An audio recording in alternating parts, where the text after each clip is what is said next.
Hello, I'd like to welcome you to our December Safe Schools webcast, Creating Trauma-Sensitive Schools, Part 2. My name is Joan Lerman and I will be your moderator today. I'm a school administrative consultant at the Department of Public Instruction. This month's webcast is brought to you with partnerships between the Wisconsin Department of Public Instruction, Office of Justice Assistance, Homeland Security Program, Wisconsin Emergency Management, Department of Health Services, and partnering organizations involved in the Center for School, Youth, and Citizen Preparedness. If you're having audio difficulties, make sure the volume is turned up. There's a volume button beneath the speaker's picture. Make sure the volume on the computer is turned up. There's a volume icon located on the right-hand side of your computer taskbar. You can contact your IT department. If audio and visual is lost during the program, go back to our DPI media website and click on the Student Services Prevention and Wellness Team link on the left. Then when the Student Services Prevention and Wellness Team page of archived programs appear, select the program link desired. If further problems persist, please contact me, Joan Lerman, at 608-266-2829. Once again, our topic today is Creating Trauma-Sensitive Schools, Part 2, Steps to Implementing Trauma-Sensitive Practices in the School Environment. And I'd like to introduce to you our speaker, Sarah Daniel. Sarah. Hello, my name is Sarah Daniel, and I'm the coordinator for school-based services for St. Emilion Lakeside. St. Emilion Lakeside is a human services agency located in Milwaukee, Wisconsin. And my role there is to oversee our continuum of school-based services in which we provide support to school districts throughout Wisconsin, students and their families in supporting students who have mental health issues or issues of trauma that are impacting their ability to be successful in school. Several months ago, I was asked as part of this work to be part of a work group at the Department of Public Instruction to create materials to be available to school districts to help in their journey in becoming more trauma sensitive. And this PowerPoint and speaker notes and reference materials are available on the website that can act as something that you can use to supplement this webcast, and you can use in whatever way works for you and your school district to help you on your journey in becoming more trauma sensitive. Here on this slide are the people that I worked in the work group with that helped bring this material to us today. As part of working with that group, we accessed several sources of information that we would encourage you to go and investigate yourself. Many of these resources listed here are available online, and you can download the books for free in many cases in PDF format and access the information that we accessed in more detail to help you in your work in becoming more trauma sensitive. So today, I'm hoping that you've already viewed part 1 of this webcast that was presented by Elizabeth Hudson, in which she demonstrated the prevalence of trauma in the lives of our students in schools and talked a little bit about the impact that it's having on our students and how this looks in the classroom and how it manifests in behavior and academic concerns.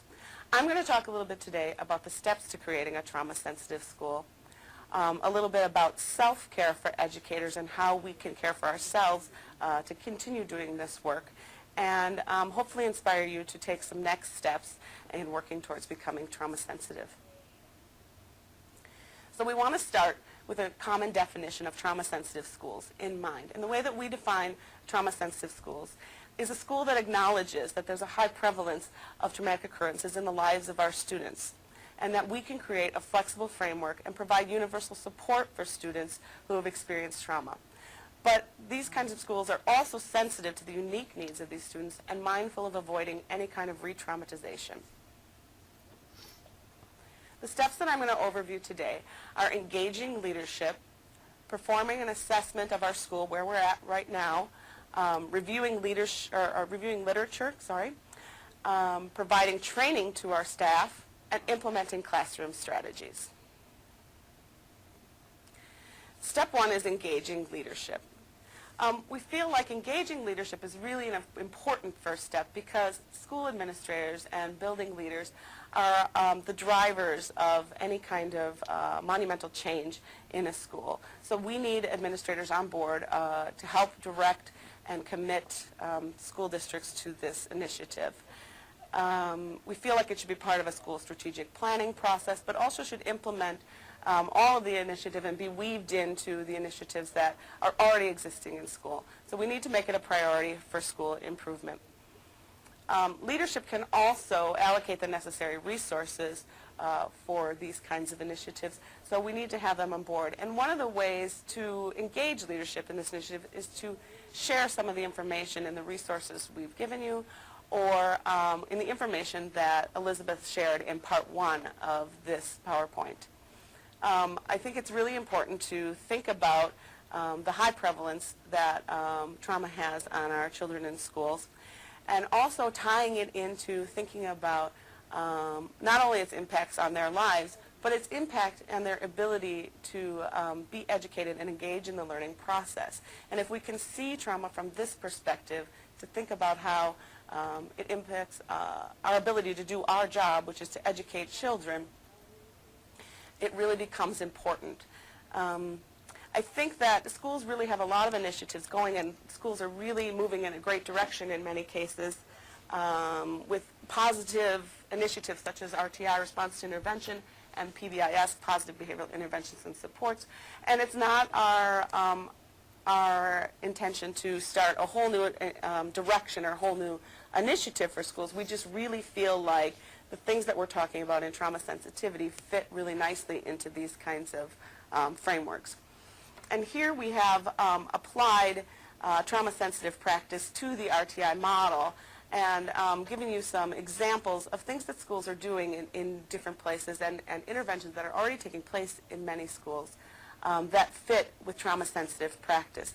And I encourage you, if you're viewing this alone or with a group, to take some time to think about what your school's already doing that fits well with trauma-sensitive practice and celebrate the successes that you're having and looking for places where we need enhancement in trauma-sensitive practice. And this can be a guide for you.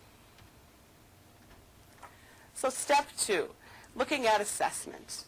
I think when we are looking at becoming more trauma-sensitive as a school environment, we need to assess where our school stands right now. And I would recommend that any school gets a group together to look at the trauma sensitivity practices of our schools.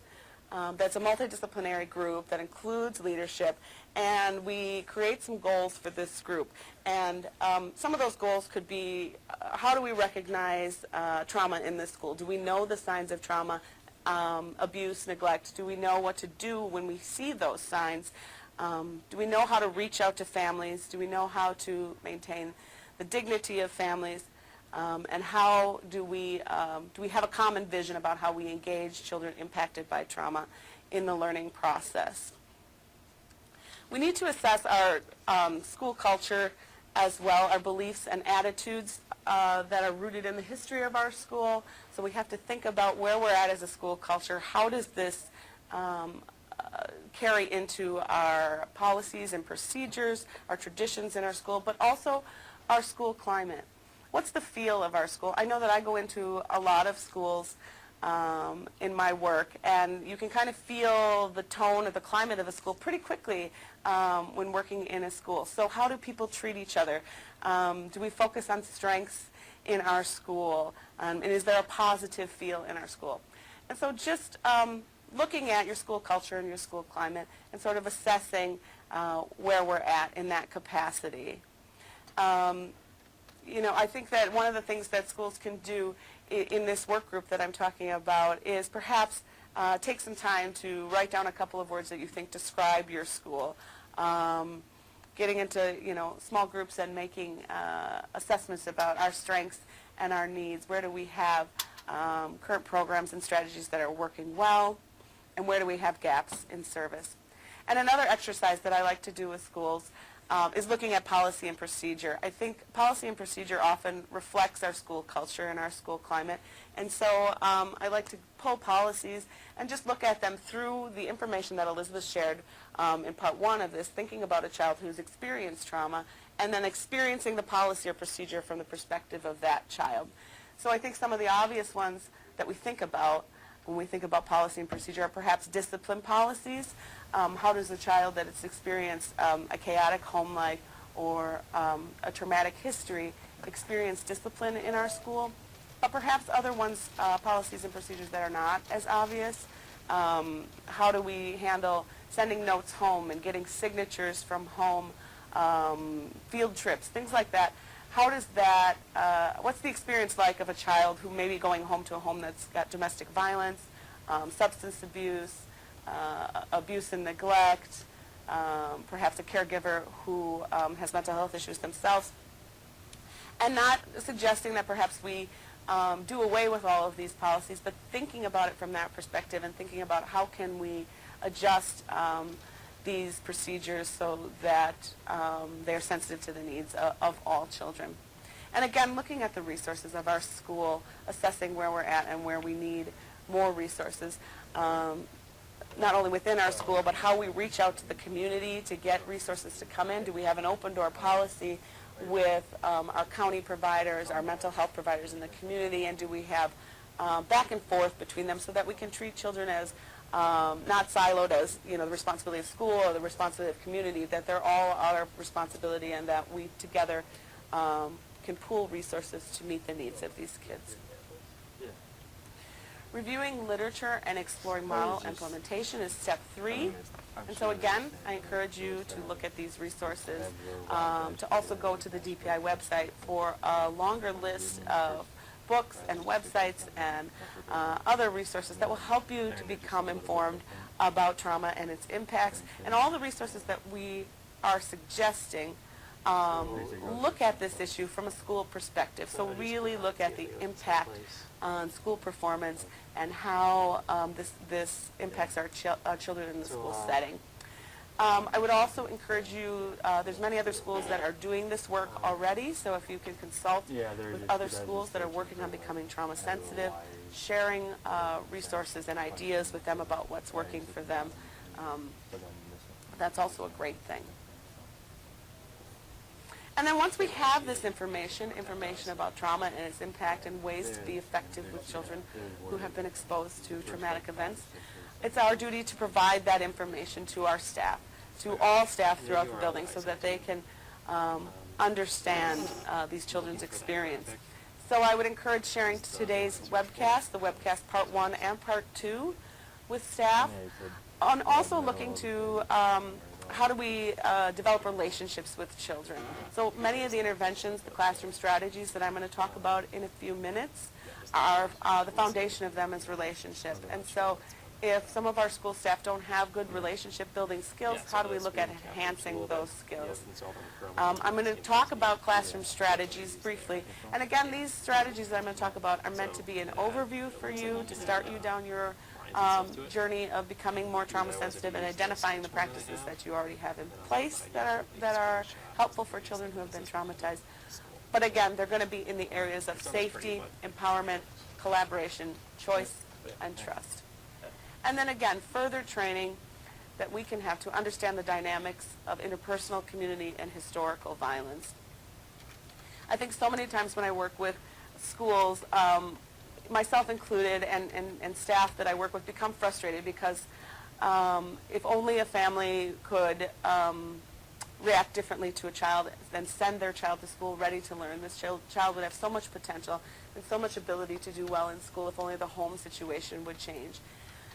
And I think once we understand more about the dynamics of violence in a home, the dynamics of mental health or alcohol and drug issues in a home, that helps us gain more understanding about the perspective that the family and the child are coming from, but also helps us reach out to families in a respectful way, in a way that they can hear us and perhaps be open to our interventions and support. So looking at classroom strategies. Okay, first, classroom strategies to establish safety. We really want to have clear and consistent rules for managing behavior and setting limits. So a school-wide behavior program that is consistent among settings for a student, from place to place, from year to year for a child, is really helpful. I think that many of the kids that we're talking about have had home lives where the rules were inconsistent or rules were enforced in an arbitrary manner. So one time a behavior created one reaction in a caregiver, and the next time a completely different reaction, which perhaps ended in them being hurt. And so the more consistent and firm that we can be in setting our limits, the better that it can be for children. That in mind, we have to walk a line with understanding their perspective and their accommodations. So if our behavior plan is around teaching social interaction skills, it's really just centered around teaching new skills to these students rather than a strict punishment stance. That can be helpful. We can't assume that our students come to school with knowing the rules of social interaction. Don't make the assumption that they know how to behave, they just are choosing not to. That is a skill sometimes that we have to teach them because they didn't come in the door with that. And so if we have a consistent way for managing that aims at teaching skills to students, that can really be helpful for them. So accommodations to meet their individual strengths and needs is also important. If we have a predictable structure that builds relationships and we have a predictable environment for kids, that can help them to settle down. I know that there's a lot of really great things out there that schools are doing, responsive classroom, tribes I've heard people having success with. So some things that create ritual in a classroom that when a child is coming from a home that perhaps is not as positive, that he has a way to know, okay, this is my symbol that I'm in a safe place now. My school day is beginning. I know what's going to happen here. I'm not going to be hurt here. And ritual and having routine around that can be really, really supportive for a student. I think that, whenever we have to have changes in that ritual, that we can do as much as we can to support students through that and let them know that we're going to be with them and they're going to be safe is really helpful. Reducing bullying and harassment in schools. A lot of schools are really doing a lot of work around this, but if we, again, this goes back to school culture and school climate. If we create a climate in our school where bullying and harassment is not something that's tolerated, and that all the students in the school not only support a student in self-advocacy when they're being bullied or harassed, but they're also standing up side by side with that student and saying, this is not something that we do at this school. And if we can create that culture, that is really helpful in helping children who have experienced trauma to feel safe at school. And using seclusion and restraint only as a last resort. Many times, oftentimes, when a child is secluded or restrained, we are actually reenacting the physical feelings that they have inside their body that occurred during a trauma. So I think it's really important for us to think carefully before we use seclusion and restraint and really only use it as a last resort because we don't know the damage that we could be doing to children in reenacting their trauma for them. Classroom strategies to establish empowerment. Like I said, we don't want to start a whole new initiative or give all new things on your plate. We know as educators you have a ton of things on your plate, a ton of responsibilities for teaching children.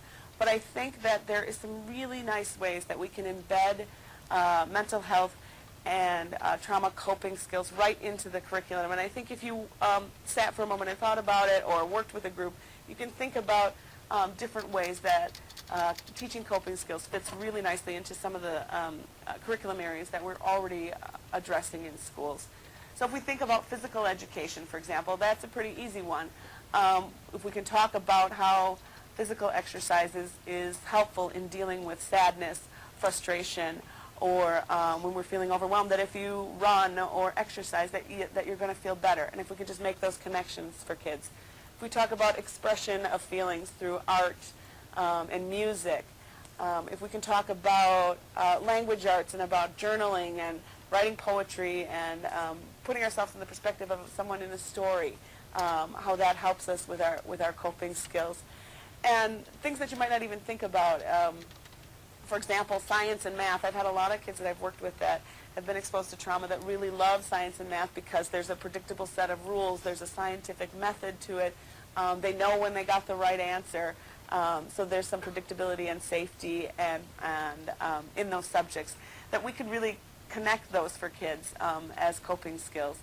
And then when you think about history and world cultures, that again, we've got to connect kids to a larger sense of the world, that if they can think about themselves as connected to something larger, that really gives them hope for the future. On that same note, if you think about providing guided opportunities for meaningful participation in their community, in their world, many schools are doing service learning or are doing peer mentoring. That's a way to participate and help others. If we get students involved in larger philanthropic activities, you'd be surprised how many times the children who have been exposed to trauma are the first in line to participate in those because they want to connect with the rest of the world. They want to have a sense that there's something bigger, that there's a future for them out there. So if we can do those in ways where the children are supported and guided and it becomes a positive experience for that, that's very, very powerful for them. Maintaining high behavioral and academic expectations. I think about this one as not, the children will rise to the level that we expect them to rise to, so that we maintain those high behavioral expectations. We're not saying, I know you've had a hard life, so I'm not going to have you do this. We instead say, I know you have had a lot of stress in your life, but you're strong and you can do this, and I'm going to support you to do it. So we're maintaining those high expectations, but we're supporting them through it. That's the foundation that I would love to see educators have with these children. And again, building on strengths, building on competencies, focusing on areas where children have interest, where they have success. I think when we get frustrated, oftentimes when we don't have a lot of impact over a home situation that might be chaotic or stressful for a child, one of the things that we can hang on to as educators is the idea of building competency. And I know I've looked at a lot of studies regarding resiliency, and people ask me oftentimes, if you have two children who are in the same home, been exposed to the same traumas, or have been exposed to similar traumas, and one makes it and is a successful member of society, and the other one is incarcerated or perpetrating abuse themselves, what's the difference? What happened between those two children?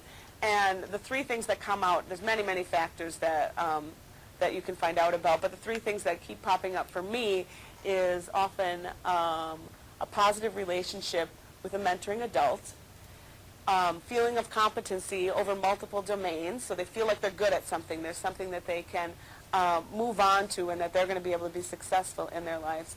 And then they have emotional regulation, so the ability to handle stress, overwhelming feelings.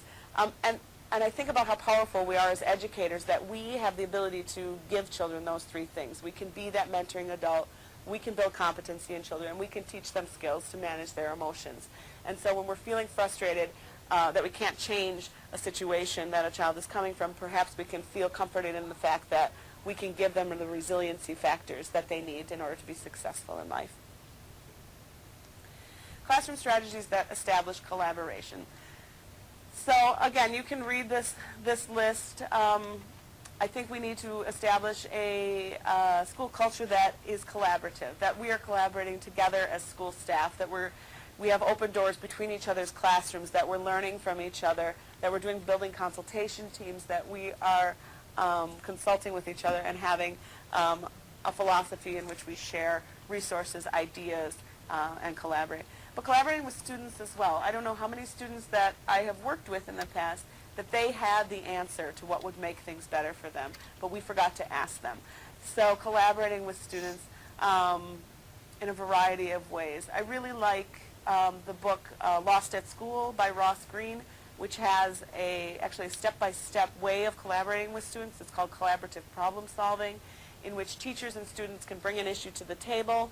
We both have an issue, and we need to find a collaborative solution to that problem. And so that book I would recommend for collaborating with students.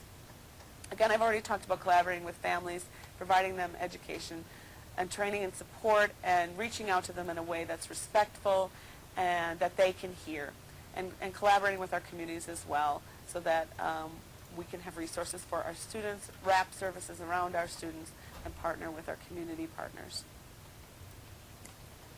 Classroom strategies to establish choice. So we want to have our children giving power to the powerless, I always like to say.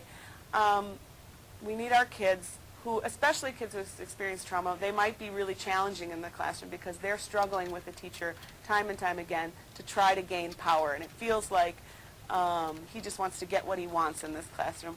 And so what I like to think about in those kind of situations is that the more power and choice that we can give to those kids, the less they will be struggling to gain and take away power from us. And so, again, we can work with those students to identify their triggers, the things that are causing them to re-experience trauma, work with them to create a self-care plan, to help them identify those triggers, and then empowering them in a variety of ways. We can have them ask us to eliminate the trigger for them. We can empower the child to get rid of the trigger themselves, to find a way to avoid that trigger, or we can help work with them to create coping skills to deal with that trigger. So if it's the lunchroom or it's the playground, we're creating coping skills with that child to help cope with those things that trigger trauma or fear for them. I already mentioned collaborative problem solving, giving them choices and alternatives. And again, this is perhaps a place where we can give children choice and alternatives. Maybe the end goal is not negotiable. I know that we need to get math done, but you can do your math at the front of the room or the back of the room. You can do your math with a pen or a pencil. You can do the odd problems first, then the even problems. Giving them choice about things that really don't matter to us. They have to learn the math, but at the end of the day, how they get there is maybe not as important to struggle with them about. And they will feel like they have power and choice, and that will help you in gaining compliance from them.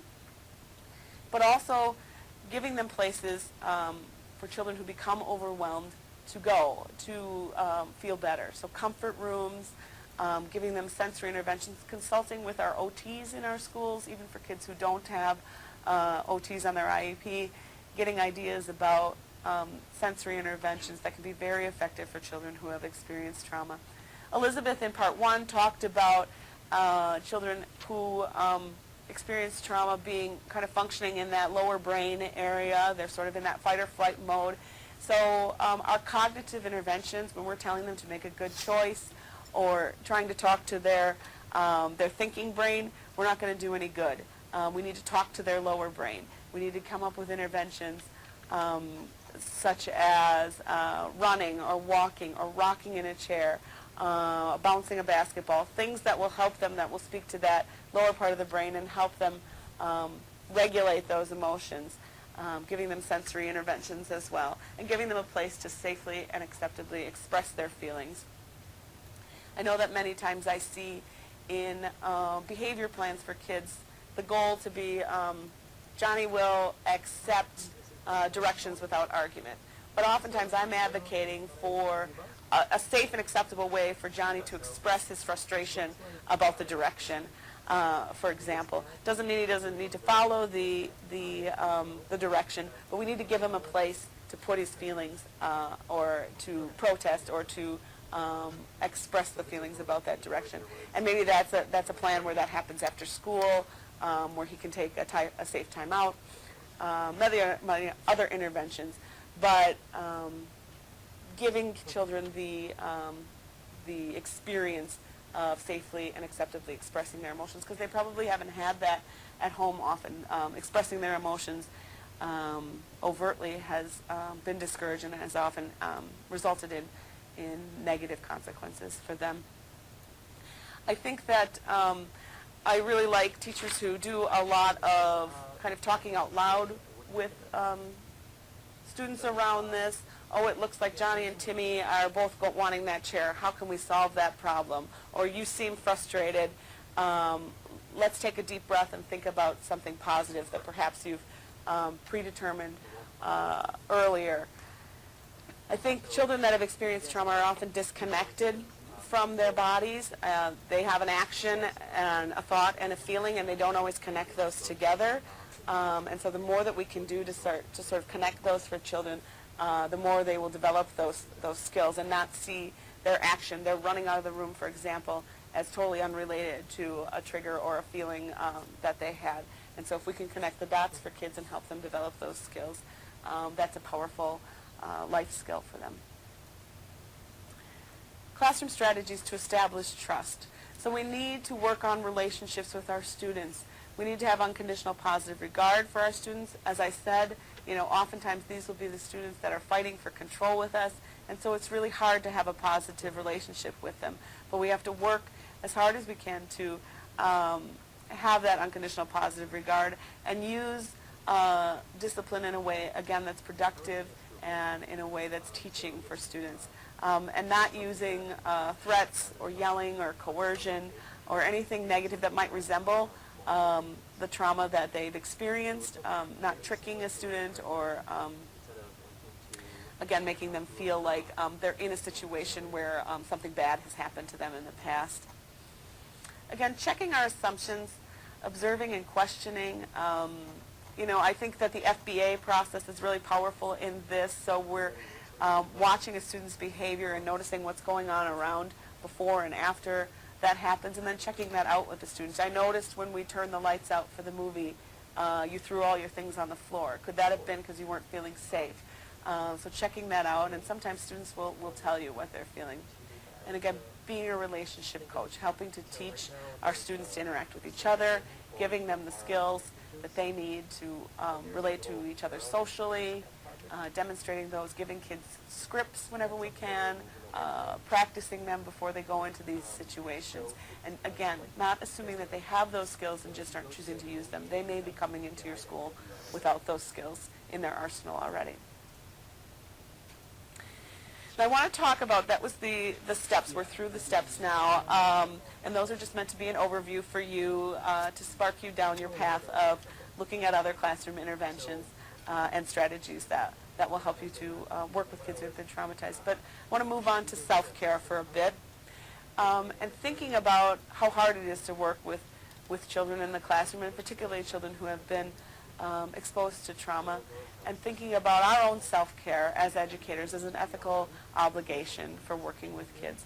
That if we're not emotionally regulated ourselves and we're not feeling well about our own self-regulation, that we can't give that away to kids, that we can't help children to regulate if we're not regulated ourselves, if we're losing our temper, so that we need to look at our own self-care in order to be successful with kids.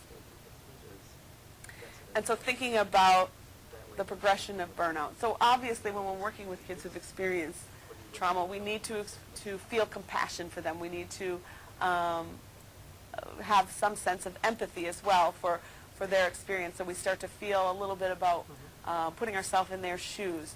But often that can lead to vicarious or secondary trauma, where we're really physically feeling the emotions and the feelings in our body that they've experienced during the traumatic event. And sometimes that can lead to compassion fatigue, where we're taking those things home with us. We're feeling overwhelmed by the feelings all the time, and we're just unable to turn it off. And that eventually leads to burnout, because our bodies will say, after a while, I can't take feeling all these feelings anymore, and I'm just going to shut it out. And so you know that you're headed towards burnout when you start shutting it down and you are not open to the experiences of kids anymore. You feel negative about your job, and you've been just too overwhelmed to be able to cope anymore. I don't think that progression needs to be linear for us, though. I think that we can have compassion and empathy for our students. We need to have it. We need to understand their experiences. We need to be open to their experiences in order to help them. But if we do good self-care, if we're able to unplug from our school and plug into our families and our friends and caring for ourselves, doing things that we like, exercising, taking care of ourselves, that we can end up having compassion satisfaction, which is what we're all striving for, to feel good about the work that we're doing with these kids. And so that can only happen if we're caring for ourselves first. I would like you, as part of looking at self-care, let me flip back to that for a second, to think about working with your school in your groups or in your by yourself, to look at how do we do that as a school. Is that part of our school culture, taking care of ourselves, or do we really reward each other for working late and working weekends? Or do we have a culture that says, you know what, you took care of yourself, I'm really proud of you for doing that. And so how do we institute that as a school? So next steps. So I'm hoping that some of the things that I've said today have inspired you to look at some next steps. I think that when we go to conferences or look at webinars, webcasts, we often get excited about what we can do, but it's hard to implement those. So I'd like you to take some time to jot down one thing that you can do tomorrow as a next step to start your school down a path of becoming more trauma sensitive.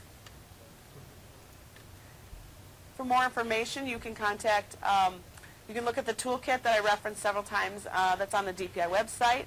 The website is there.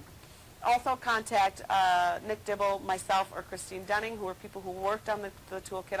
My email is there, and I'm open to conversations and consultations on this matter, so feel free to contact me to collaborate on this as well. And I thank you so much for listening today. At this point, I'd also like to thank Sarah for sharing with us a lot of information and ideas on how to implement trauma-sensitive practices into the school environment. If you have any comments regarding this webcast or any suggestions on future school safety topics, please contact me, and my phone number and email address is on the slide. Just to let you know that all of our Safe Schools webcasts are archived on our media site webcast here at DPI, and you can view them at a time that's convenient for you. I'd like to thank you for joining us and invite you to return in January to our next Safe Schools webcast.